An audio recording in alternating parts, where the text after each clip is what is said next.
So my background with the technology world is that really I was always fascinated by technology.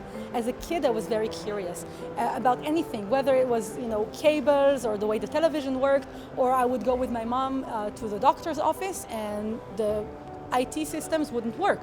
I would crawl under the table, pull some cable, push some buttons, and somehow fix it. I was always just gravitating towards technology.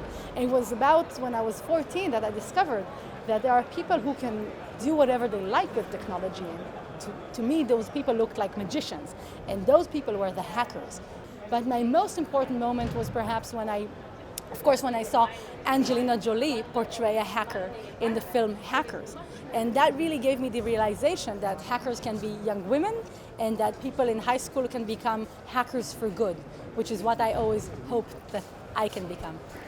What are the major threats now in the world facing all kinds of companies? So some of the attacks that I talked about in my talk, for example, the viruses WannaCry and NotPetya, in both of those cases, the researchers believe that actually aggressive countries, nation states, were behind these attacks. So I believe some of the biggest threats that we have to look out for is actually the way that countries and governments can use viruses and cyber attacks as a tool in economic and digital warfare amidst one another. As we look into the future and we look at the relationships right now between the US and China, for example, that could be a very tense world, and especially if one country has a lot of control over digital infrastructure that the other country relies on.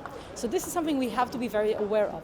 Additionally, it's the entrance of all of these devices, the Internet of Things, the devices that are coming into our home, into our office, into our cars, sometimes even into our bodies. According to a lot of reports, there are going to be billions and billions of devices and sensors and microcomputers that will control many aspects of our lives. Some of that could be great and fantastic innovation, but I also worry about the dangers and the risks, and I think that's where hackers play a role of testing the limits of these systems. It's a global problem. It absolutely is, and cybersecurity today is too big of a problem to be left simply only to government officials and government agencies, or even just for the technology companies. I believe it's a problem for society, for all of us, and this is a place where those individual friendly hackers actually play a very active, important role. I absolutely believe that we can use the term hacker in a positive light. For me, I'm always very proud to call myself a hacker, and the people that I work with, hackers. There are hundreds and thousands of friendly hackers out there that are actually helping make us safer. And I believe they play a role in the world's immune system for the new digital age.